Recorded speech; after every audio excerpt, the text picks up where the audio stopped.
shalakaya, shakshu lomeritam jena taisme shigulavenama. Donc c'est un point très important, car au début dans la vie spirituelle, ce qui immerge en l'être vivant, c'est l'impersonnalisme. Pourquoi ? Parce qu'il y a la conception dans le monde matériel d'impermanence, d'instabilité. Tout est temporaire, tout disparaît, et tout est ignorance, tout est empli de défauts. Donc lorsqu'on pense à la forme, lorsqu'on pense au divertissement, lorsqu'on pense aux attributs d'une personne, on pense que c'est un enchaînement à ce monde matériel. C'est pourquoi la première capacité de comprendre la spiritualité, c'est le rejet de la matière. Et se tenir sur un plan d'observation, de neutralité, ce qu'on appelle le Shanta. Mais Shanta, dans un niveau absolu, ça veut dire à la fois le détachement, mais l'attachement à la forme du Seigneur. Car au-delà de la matière, au-delà de la forme matérielle, au-delà du nom, des sentiments matériels, il y a les échanges transcendantaux qui existent dans la demeure suprême. Et le Seigneur, lorsqu'il vient dans ce monde, Yadaya Dharmasya, il vient pour faire connaître cette réalité. Parce que finalement, lorsque l'âme devient conditionnée par les trois influences de l'énergie matérielle, la vertu, la passion et l'ignorance, elle oublie cette réalité. Et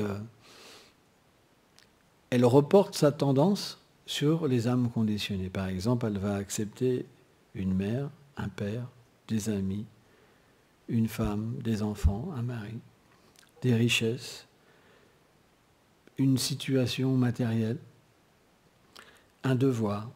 Et elle va se plonger dans quelque chose qui est impermanent. Et à partir de là, elle va naturellement cultiver et obtenir une fausse nature. C'est ce qu'on appelle le faux ego.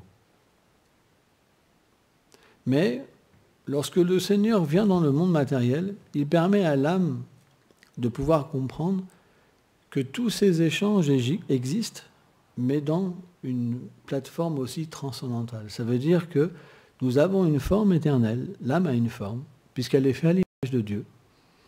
Elle a un nom éternel, elle a des sentiments éternels, elle a une place dans les divertissements du Seigneur. Or, quand l'être vivant entre en contact avec la nature du Seigneur, qu'est-ce qui se passe ? Par cette connaissance, il éveille sa propre nature et le désir d'introduire les divertissements du Seigneur. Et cette plateforme, on appelle le Sanatan Dharma. Pourquoi ? La religion éternelle. Parce que c'est l'activité naturelle de l'âme. Quand l'âme est libérée de toute conception matérielle, quand elle est libre des chaînes, des réactions des actes, le karma, quand elle est libre des trois influences de l'énergie matérielle, elle est consciente de sa position dans les divertissements du Seigneur suprême. Or, le Seigneur s'est expliqué dans différents ouvrages comme le Srimad Bhagavatam ou le Chaitanashtamrita, en ce qui nous concerne, que le Seigneur, bien qu'il ait une forme, il peut aussi se manifester sous d'innombrables formes, qui est unique. Et dans ces différentes demeures, il a des sentiments qui diffèrent quelque peu selon les échanges qu'il a avec ses dévots.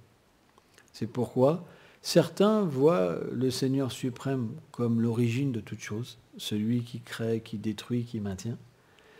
D'autres vont le voir comme un roi, d'autres vont le voir comme un ami, etc., etc. Ça veut dire qu'il y a une graduation d'intimité et aussi une graduation dans l'opulence du Seigneur suprême. Plus l'amour est pur, moins l'opulence apparaît.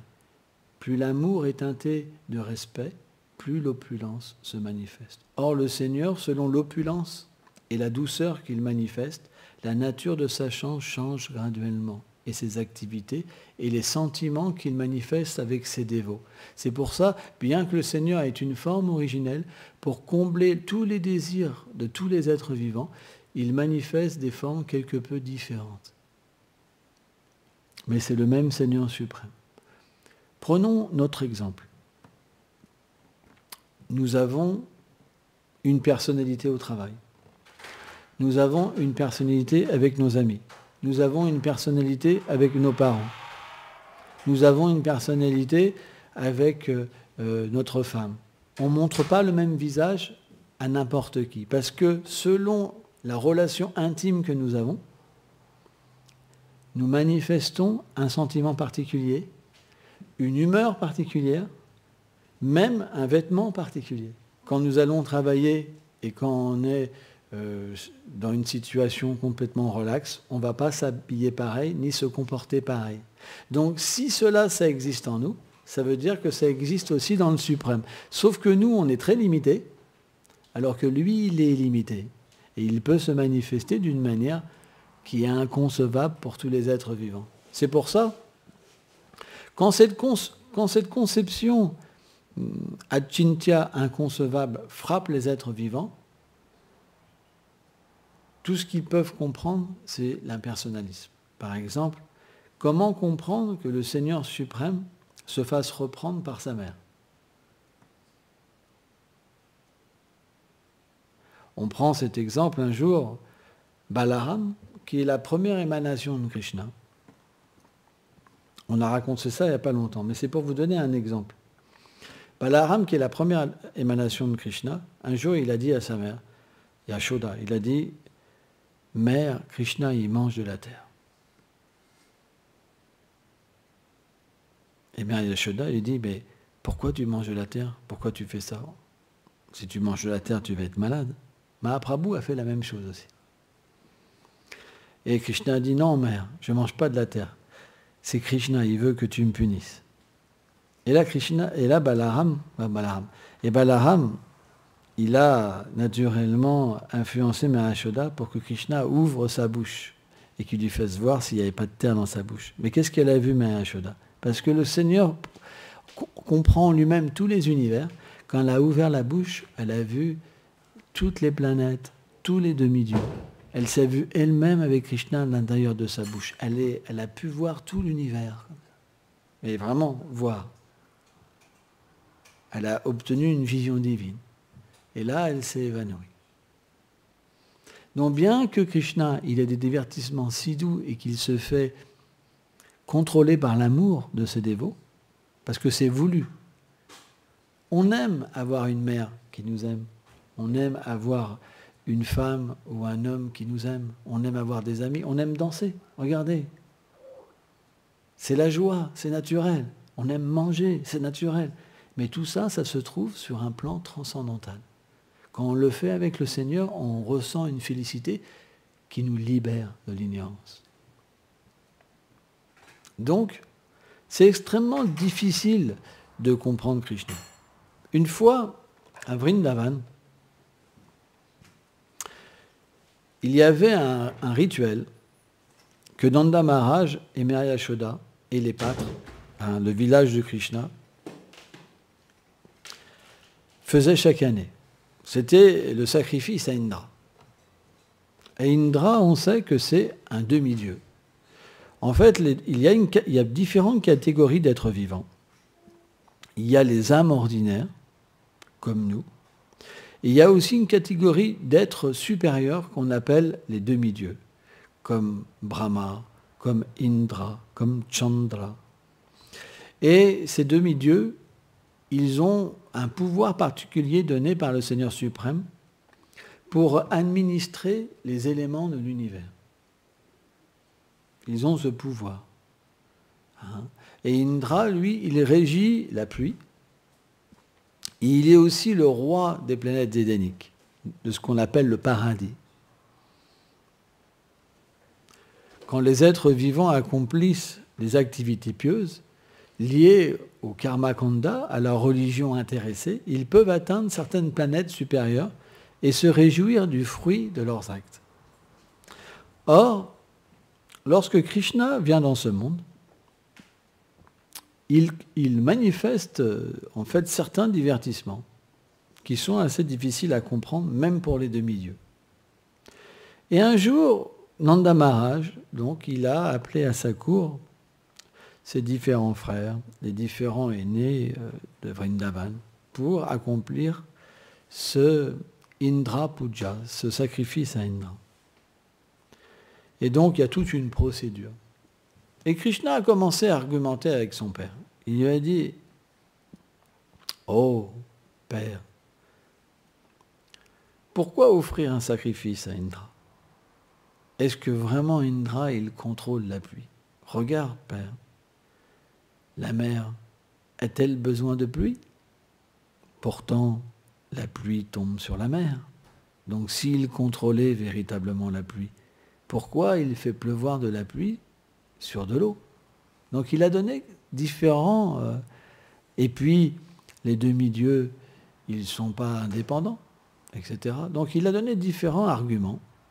Et naturellement, Krishna, comme il est le Seigneur suprême, il peut influencer qui il veut et avoir ce qu'il veut. Et aussi, il est tellement beau. Donc Nanda Maharaj, il a dit, d'accord, alors que devrions-nous faire? Un peu moins de bruit, s'il vous plaît. Plus doux les portes, plus doux les cuillères, plus doux tout. Hein, ça dérange.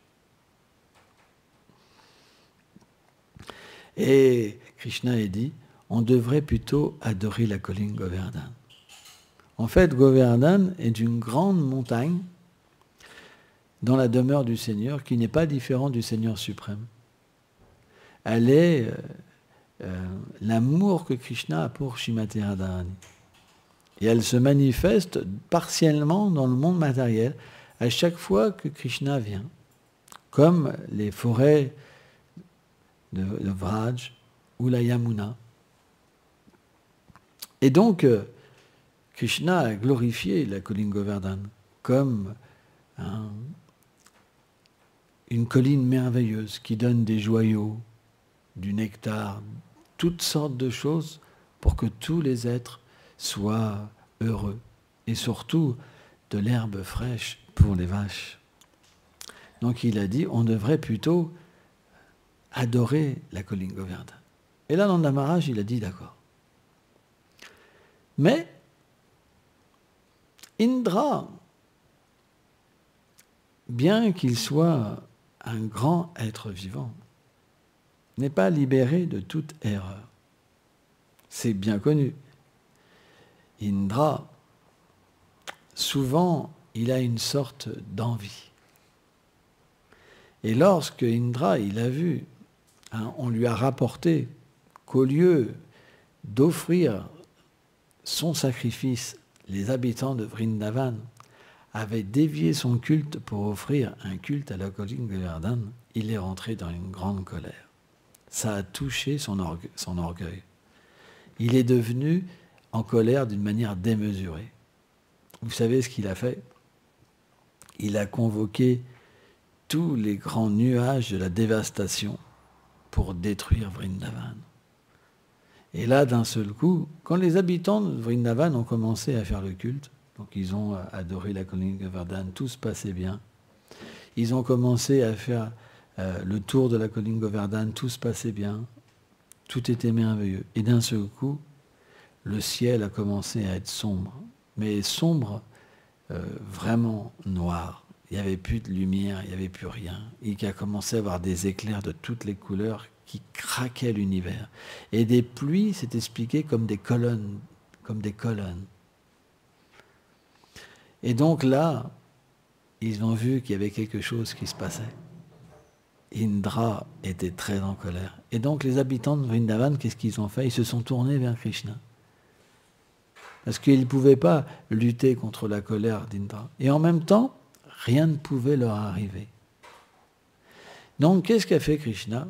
Il a dit, je vais lutter avec l'orgueil d'Indra juste avec mon petit doigt.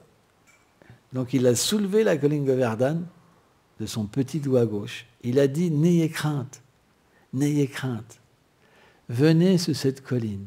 Et là, sous la colline, il y avait un monde merveilleux, une atmosphère merveilleuse, avec des lacs, avec des forêts, avec des oiseaux, c'était complètement merveilleux. Et tous se sont vus offrir un accueil avec d'une douceur et un amour particulier. Et tous pouvaient voir Krishna. Krishna s'était élevé sur une plateforme où il soulevait la colline pendant 7 jours. Et là, pendant 7 jours, il y a eu différentes choses qui se sont passées mystiques. Le disque Sudarshan du Seigneur, il était au-dessus de la colline et il consumait toutes les pluies. Même les éclairs, rien ne pouvait faire de mal aux habitants de Vrindavan. Donc à un moment, Indra, à force de mettre tous ses pouvoirs, il a vu qu'il ne pouvait rien faire, qu'il n'avait pas de force.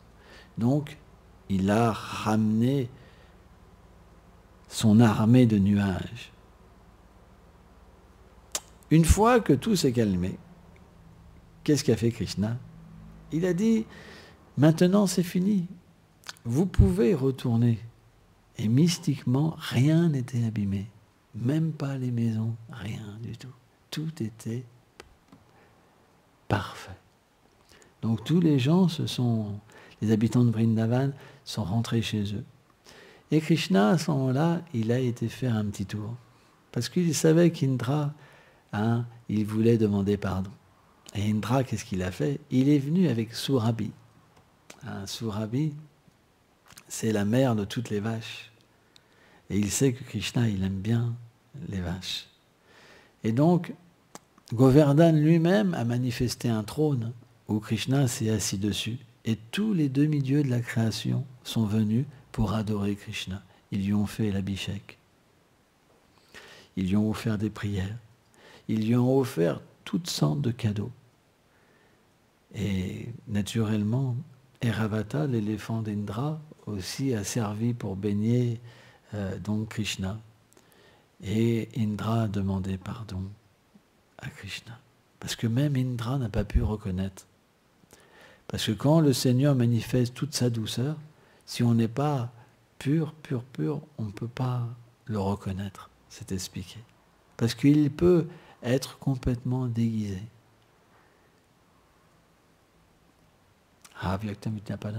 C'est expliqué quand il vient dans ce monde. Il peut, par sa puissance interne, rester voilé à tous les êtres vivants. C'est pourquoi c'est très difficile de comprendre le Seigneur suprême. Krishna lui-même, Bhaktima Bijanate, explique dans la Bhagavad Gita que seule la dévotion permet de le voir. C'est pourquoi, à moins qu'on apprenne ce qu'est la pure dévotion et qu'on la pratique, alors on ne peut pas comprendre le Seigneur suprême. Si on ne peut pas le comprendre, on ne peut pas l'adorer. Si on ne peut pas le comprendre et l'adorer, on ne peut pas développer d'amour pour lui et on ne peut pas se libérer de ce monde matériel. C'est pourquoi ce n'est pas évident et que ça prend du temps. Et en même temps, le temps n'existe pas, c'est juste une illusion. Parce que l'âme, elle n'est pas sujet au temps.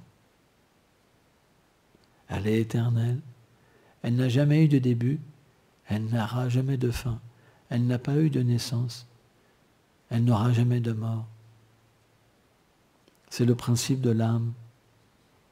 Donc, sans comprendre tous ces points philosophiques, on ne peut pas véritablement s'extraire de la matière. Ce n'est pas possible. Si la connaissance n'est pas pure, on ne peut pas avoir cette démarche de renoncer à l'illusion et d'accepter ce lien. C'est pourquoi la philosophie prend une grande place dans notre voie. Mais par la philosophie, on ne peut pas non plus atteindre Krishna. Vedam.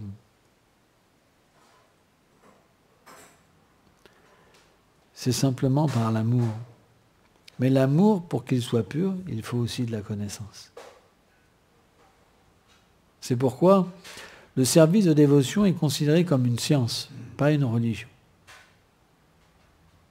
Et pas non plus comme une philosophie. En fait, c'est à la fois une philosophie et à la fois une religion.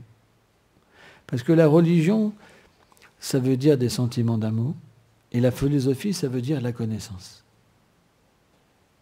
Mais à la fois, c'est une science.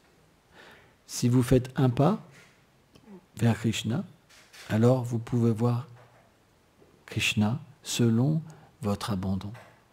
Et Krishna fait un pas, 10 pas vers vous. C'est pourquoi le service de dévotion est avant tout une expérience. Si on est sincère et qu'on a la foi, chaque jour, c'est une expérience. À travers la danse, à travers le chant, à travers l'action, à travers l'étude, à travers le fait d'aider les autres, à travers le fait de contrôler ses sentiments. Tout devient une expérience. Parce que lorsque vous vivez pour lui, il vit pour vous. Et sans cet ingrédient, on ne peut rien voir. Parce que la nature du monde transcendantal, c'est que les habitants en fait, de Vrindavan existent pour lui.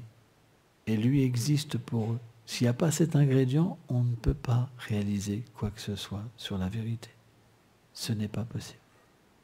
Elle reste cachée. C'est pourquoi l'intelligence ne suffit pas. C'est des choses qu'on ne peut pas comprendre avec l'intelligence. Parce que le Seigneur ne se révèle pas à travers une recherche philosophique. On ne peut pas comprendre l'infini avec un tout petit cerveau, minuscule, infime. Ce n'est pas possible.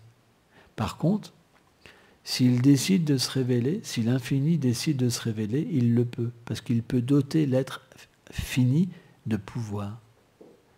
Et qu'est-ce qu'une personne peut comprendre de Dieu? Pas tout, c'est pas possible, mais sa relation qu'elle a avec lui, éternellement. Et déjà, c'est quelque chose d'inconcevable. C'est pourquoi les voies qui sont liées à la dévotion, elles ne parlent que d'amour. Pas de libération, pas de fruits matériels. Parce que les fruits matériels et la libération, c'est des voies qui diffèrent. Lorsqu'on adore le Seigneur suprême à travers l'action intéressée, alors il ne se donne pas, mais il donne le fruit matériel. Lorsqu'on adore le Seigneur pour sortir des souffrances, il ne se donne pas, mais il donne la libération des souffrances. C'est pourquoi Srila Bhaktivinoda Thakur explique que Bhukti et Mukti, les plaisirs matériels et la libération, sont comme deux sorcières. Tant qu'ils ne sont pas extraits du cœur, on ne peut pas adorer purement le Seigneur suprême. Le Seigneur suprême est simplement adoré avec des purs sentiments. C'est pourquoi tout le monde ne peut pas être attiré. Tout ça, ça vient des vies passées. Chacun a un voyage, vie après vie. Et dans cette vie, quelqu'un a des désirs. Ces désirs l'amènent à agir. Et lorsqu'il agit, il a des réactions de ses actes. Et dans sa prochaine vie, il continue son action à travers les désirs qu'il a eus déjà dans les vies passées. Mais, bien que ça paraît impossible de se sortir de ce cycle des morts et des renaissances, en même temps, le Seigneur est très miséricordieux, car il est présent même dans l'univers matériel, à travers son nom, à travers ses écrits, à travers ses dévots. Et lorsqu'une personne entre en contact, même inconsciemment, elle fait ce qu'on appelle des actes pieux, de la sukriti. Et ces actes pieux vont, en s'accumulant, faire naître la foi. Et la foi, c'est quelque chose de très mystérieux. On voit par exemple, les scientifiques essayent de définir ce qu'est la foi. Ils pensent que c'est une molécule dans le cerveau, par exemple. Beaucoup de scientifiques ont essayé de prouver que Dieu n'était pas une réalité, que la foi n'était juste qu'imaginaire. Mais pourtant, quand cette foi apparaît, l'être vivant ressent encore plus profondément la vie qu'avant. Parce que ça touche l'âme, ça touche sa vérité. Et quand l'âme est touchée, l'être vivant, il ressent naturellement ses sentiments envers Dieu plus profonds que les sentiments envers la matière. C'est pourquoi, bien que beaucoup d'êtres vivants ont essayé d'arrêter la religion, comme quelque chose, l'obscurantisme, l'ignorance, jamais ils ont pu arrêter. Et c'est quelque chose de mystique, parce que quand l'accumulation d'actes pieux génère la foi, l'être vivant, il voit, il entend, il expérimente. Quelque chose que personne ne peut expérimenter. Parce que le Seigneur accompagne l'être vivant dans le cœur. Et cette foi, c'est finalement lui qui se révèle en proportion de l'abandon de l'être vivant et des activités qu'il a fait dans ses vies passées. C'est pourquoi, bien que d'innombrables personnes peuvent entendre une vérité, chacun va l'apercevoir différemment selon ses bagages des vies passées. Et c'est ça qui diffère l'adoration. Bien qu'on adore la même personne, les visions sont innombrables. On peut même dire que chaque être vivant a une conception de Dieu, parce que son voyage est différent. C'est pourquoi il existe différentes visions du Seigneur suprême, religion, prophète, Messie, Acharya, etc., etc., etc. Or, tant qu'on n'est pas une âme réalisée, on peut penser matériellement que ma religion est la meilleure et que les autres sont inférieurs. Mais en réalité, le but de toute religion, c'est de développer l'amour de Dieu. Or, quand les gens ne sont pas qualifiés, ils ne peuvent pas comprendre cette harmonie qu'il y a entre toutes les religions.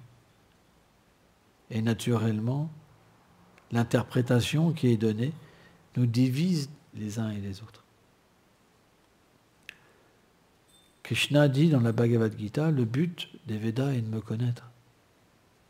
Celui qui connaît Krishna, il a réalisé tous les Védas.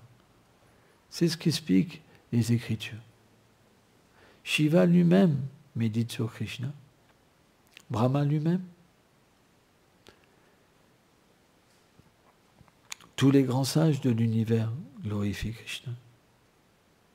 Par exemple, tous les matins, on chante une prière de la Brahma Samhita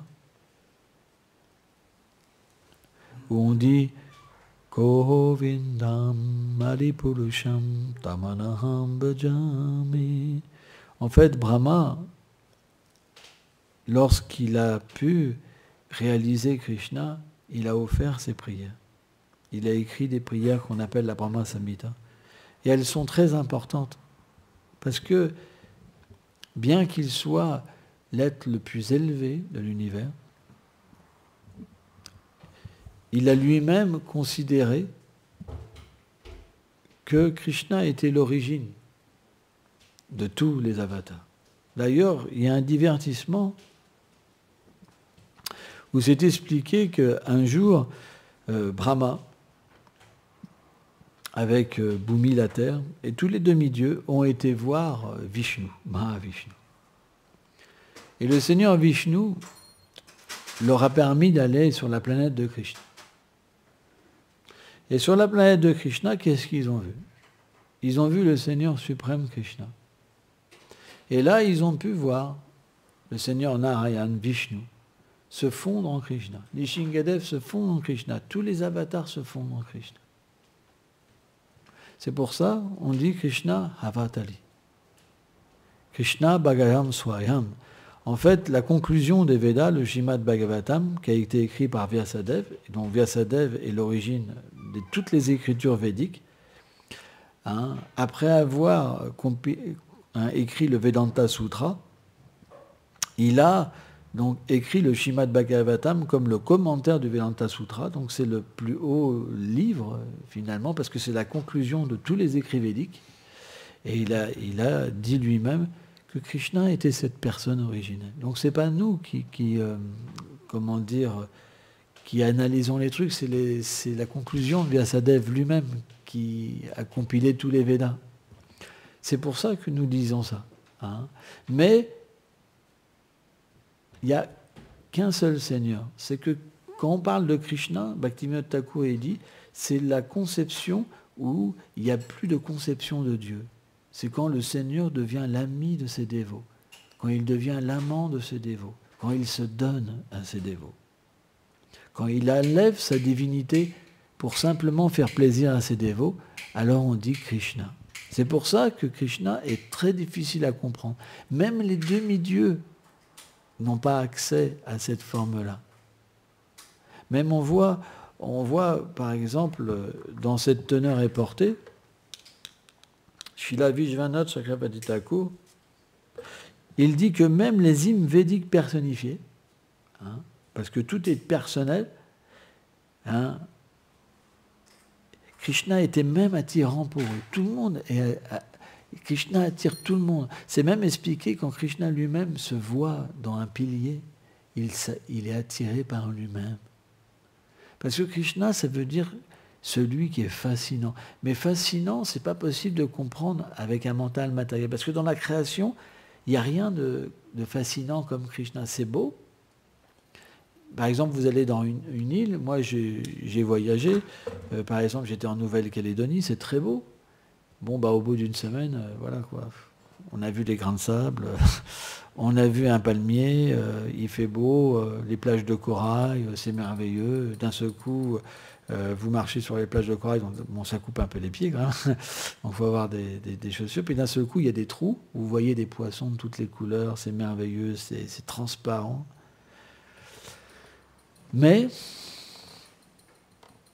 ça a une limite.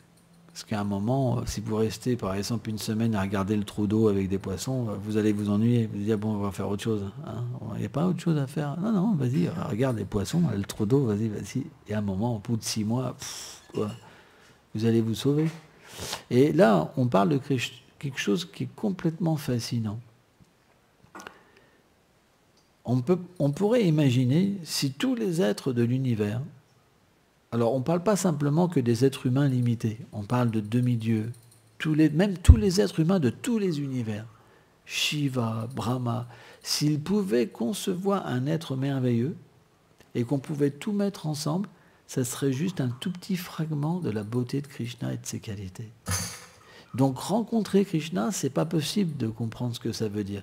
Ça veut dire qu'il y a une fascination à l'extrême. Par exemple, je lisais ce matin un divertissement dans le Chaitanya Bhagavat. Il y avait un roi, comment il s'appelait, Utsansan Usensa. Et c'était vraiment un démon, quoi. Vraiment un être qui pouvait tuer des gens très facilement. Il avait, quand il arrivait en Inde, il cassait tous les temples. Et tout le monde avait peur de lui, mais vraiment peur. Il était très cruel. Et le Seigneur, après chaque Dwapara Yuga, il vient dans l'âge de Kali en tant que Chaitanya Mahaprabhu. Et le Seigneur est venu dans sa ville. Et il dansait. Et lorsque le Seigneur il dansait, il était tellement beau, il ne dormait pas, il ne mangeait pas, il dansait le jour et la nuit. Et il y avait des millions de personnes qui le suivaient et qui étaient absorbées dans la transe. Plus personne mangeait, plus personne dormait. C'était quelque chose d'incommensurable. Les gens, ils pleuraient. Et le Seigneur, il tombait toutes les heures au moins 100 fois, il faisait des bonds, il tombait à terre. Et jamais il y avait une éraflure. C'est expliqué, des larmes comme des torrents coulaient de ses yeux. C'était comme le Gange qui s'écoulait de ses yeux. Il était absorbé en lui-même. Il était tellement beau. Et là, le roi, il sentait cette présence dans son lieu. Et il y avait un ministre du roi qui était absorbé en Mahaprabhu. Il est venu donc parler de ce sannyasi au roi. Et le roi lui dit, j'ai entendu parler d'un être exceptionnel, d'un sannyasi. Et là, le ministre commence à lui faire une description. Et le roi était complètement absorbé. Il lui dit, cet être ne peut pas être un être ordinaire. En fait, ce que les hindous appellent Krishna, ça doit être lui. Et le nom des musulmans qui appellent Dieu, c'est lui. Et il y avait une espèce de personnage, pas un ministre, mais quelqu'un un peu plus bas. Il lui dit, et toi, qu'est-ce que tu en penses? Et lui, il avait vraiment peur du roi. Il s'est dit, il faut absolument que je m'implique pas. Il dit, oh, vous savez, roi, c'est juste un sannyasi. Voilà, il est puissant, mais... Et là, le roi l'a repris. Il dit, tu ne devrais pas dire ces choses-là. Je veux qu'il puisse faire ce qu'il veut, qu'il chante, qu'il danse comme il veut. Je veux que personne lui fasse le moindre obstacle. Si quelqu'un lui fait un obstacle, que ce soit mon ministre, je lui donne la mort.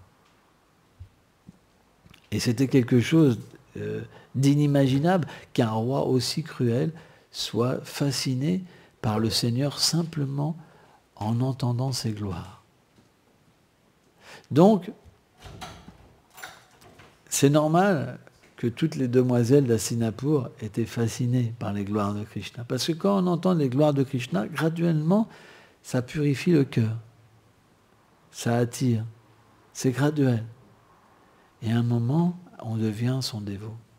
C'est quelque chose qui se fait petit à petit. Voilà, merci beaucoup.